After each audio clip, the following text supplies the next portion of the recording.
Welcome. Thanks so much for doing this today.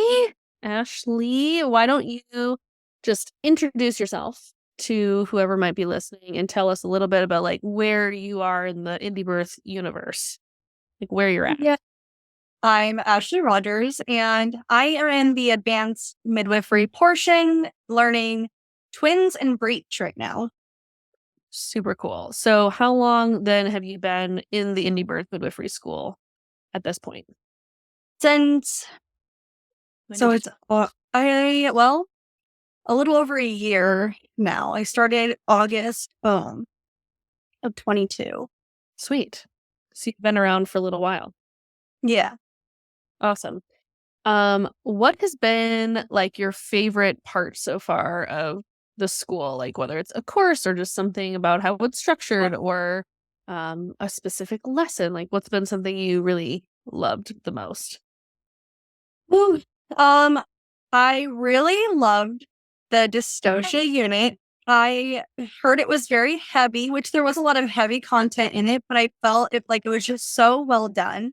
Um, but one thing I really loved about the school entirely is the different teachers, like the different teachers from different backgrounds and a lot of names that you recognize. And then tell me a little bit about like your hands-on learning and how that's paired with your time in the midwifery school.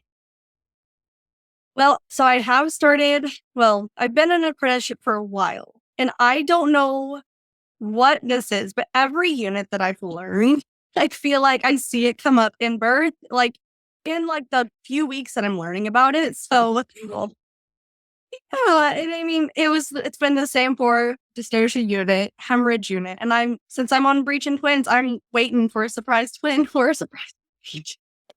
But yeah, we do a lot of workshops with other or not workshops, but like student get-togethers, and so we get to like all practice together, and yeah, it's a good little community, and we're constantly learning both like book learning and also hands-on.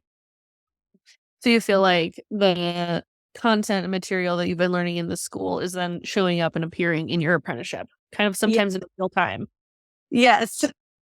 That's so cool. I felt similarly when I was a student. So it's always so interesting to think about how that happens and why that happens. And you have to be careful what you're learning and what you're calling in for your experience, huh? Yes. How would you say it's been for you to balance both? Because that's a question that we do get a lot. Like, should I do my apprenticeship during school? Should I wait till I'm done? Should I do it first? Like, I guess any insights or thoughts about how that's looked for you and what's worked well and what hasn't? Advice? Well, I don't know. When I see that there's an opportunity to do something that might not present itself again, I take hold of the opportunity and I just make sure I get it done. So whenever I was considering the school, I knew I was going to sell my house so I could do it. And that's a really risky move, but everything worked out beautifully. So I'm like, well, if I'm selling my house and I have the money now, I'm going to do it now. And childcare lined up perfectly. Um, whenever I got an apprenticeship, I knew like there's not a lot of midwives out here, especially who are willing to, have an indie birth student. And that was challenging. There was a lot of midwives who were like, absolutely not. I would never. But I knew when I found the right midwife who's willing to support me in whatever path I took, like it would just work out. And so when I did find her, I just was not going to let her go. So I just made it work. And I haven't found it to be too difficult. The schooling itself, like the reading, there's a lot of reading. So I do get up really early to read and I stay up late reading. I do a lot of reading at births, honestly. Whenever I'm labor sitting all night, that's what I'm doing at school. And I haven't found it to be too difficult to balance the two. Um, yeah, it's nice to also what you're reading. You're also able to ask your preceptor what this means. And I found it to be actually really helpful. That's cool. I love this visual of you labor sitting and reading a textbook or something, or a not textbook, whatever the book is. And I think that brings up a good point, which is so many of our students are moms, they're busy, they're apprenticing, maybe they even have other jobs, whatever. And so a lot of our students, I would say, talk about how they multitask and how they, you know, end up reading or watching videos while they're doing other things. So thanks for bringing that up and giving a real life example of how that might look.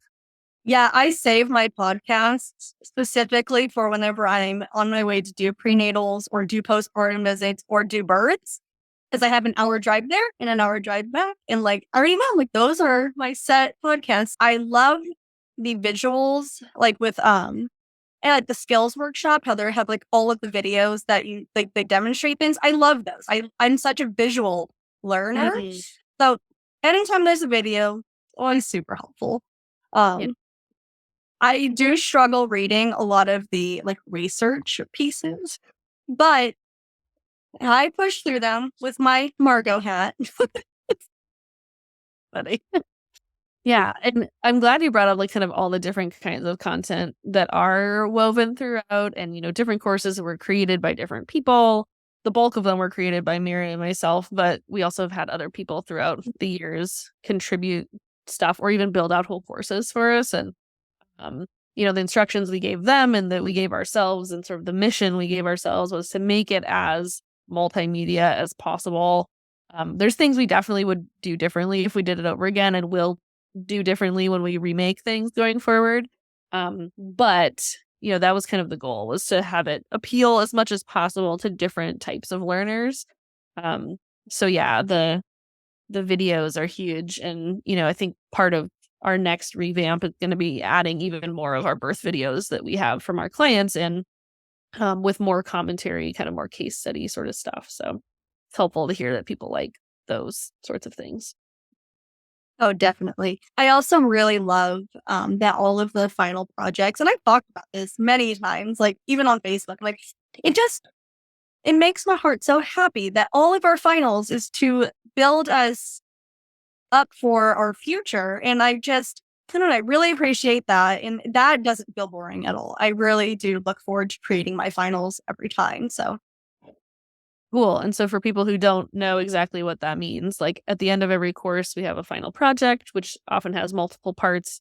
And so Ashley was saying that, the way that we created those was with the intention that they will kind of build your portfolio, or it's, taking some sort of step toward your full expression as a midwife down the road, so that none of it's busy work. It's all very intentional and purposeful. And I guess that leads me to an interesting question for people who are unfamiliar with this, especially. I guess, how do you feel about the way that our school is structured in terms of, it being an unschooling approach where we don't give grades? so I appreciate that there's no grade. I feel like I have more freedom to be myself, to not fit in someone else's box of what I should be or who I like, what I should um, be writing about or how I should structure it. I still appreciate all of like the constructive criticism. It's always very well received. But I don't feel like I have to do something to please someone else in order to get a good grade. Um, I really enjoy the um, end of like the section quizzes or tests. I think those are really helpful just as a self assessment of where I'm at and what I know and what I need to study. I thought that was very helpful. And so that's the only thing I'd probably add in would be more little like unit quizzes, just so I can make sure I'm keeping up and, Yeah. that I'm actually absorbing all of the material. But that's the only thing. Yeah. Yeah. It feels good to see like what you do know and what you have learned. 'Cause it's Yeah, a lot. It's a lot of stuff. it's a lot. We get, and I don't know that we necessarily get this question, but it feels like people often have the question of like, well, if there aren't grades, then why would I learn this? Or why would I learn it well? And so I guess if you wanted to say anything about that, like, do you feel like you, despite not having the grade system and the pressure of like getting an A, do you feel like you're getting that you still have enough self motivation and then accountability from us and our community to, yeah, take advantage of it and really learn what you need to learn? Oh, definitely. I think when I spent the money, because I paid in full, I was like, that money, I'm not throwing that away. That it's a large chunk, and I know that I have to learn. I have to learn it. I have to learn all the things, um, because I want to do right by my community. I want to do right by myself. I never felt like I had lack of motivation to learn. Like, I'm always looking forward to the next unit. I'm always looking forward to completing my final projects and sending them in. Um, yeah, I've never felt like that was an issue. I get it done because I really paid for it. Yeah, I mean, that's a really good point, and I didn't know if that we would really get into that necessarily, but I do think that money is a motivator, and that's part of why we have it cost something other than, of course, needing to pay our bills and keep the school running, but, like, It's there worth the price for sure. And like I've had people ask me that, and I'm like, no, it's worth it. Um, and I guess this kind of went back. I feel like one other thing that I love about this school is that I feel like I can do anything. Like I can go anywhere in the midwifery career and I'm set to do so. Like the knowledge is fully comprehensive. Like if I wanted to go become licensed, I already know I could go take a norm exam and be licensed because or get certified. Then, sure. But like there's so much, and I don't know, like that's another thing too. Like I don't know what the future holds for me. So I do think that is also my motivation. Like if I want to take an exam to yeah, be certified, I'd have to have that knowledge to take me there. But I love that I felt free to do whatever I wanted to. So yeah, awesome. This is a question that I think is a good one, and how do I wanna phrase it? Basically, just you bringing up kind of, like, other maybe you didn't bring this up, but it made me think about, like, other midwifery education out there and how we are sort of, like, trying to do both the spiritual, emotional, Mhm. just woo-woo thing, and then also the clinical skill, textbook knowledge, not one or the other, but both. And I'm just curious how that has felt or how you've experienced that in our program. And if you feel like, guys, how would you describe that balance that we bring to the table to someone who's considering our program? Because we get a lot of questions about, like, well, is it clinical enough? And is it intuitive enough? Or is it, and it's sometimes really hard to describe your own thing. Like Marin and I have been like, I don't know, like, it's hard to describe. So how would you describe it since you're in the thick of it? so I will be completely honest with you. Yeah. When I first started, I did have this. I'm gonna tell a bit of a backstory and then Graham kind of end up with it. When I first started, I had a lot of pushback, like, why are you choosing indie birth? They don't align with what you believe. Because I am Christian and I get their concerns, but I also know that you guys we align on we trust mom and baby to know more than we do, in a sense, you know what I mean? Yeah. Um, like they know themselves, and they know mom when you just watch her while she labors and she just moves intuitively to what baby needs. And like I fully trust birth. I trust God's design for birth. I just trust it with my whole heart. And that if something is wrong, that I do trust that God will give me the intuition to move or use my hands at that time or guide my hands or make me sit down. Yeah. So I think I aligned a lot on that aspect. But I do know that there is a clinical need for times that there is a need that we need to use them.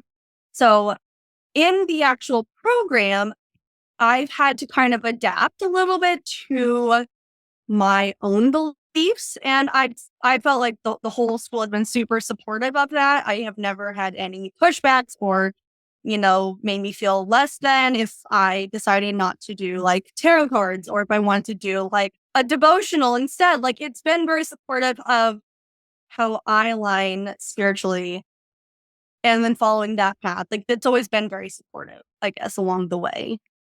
Awesome. So I'm really glad to hear that. And I'm glad you brought that up. That's a question we get a lot.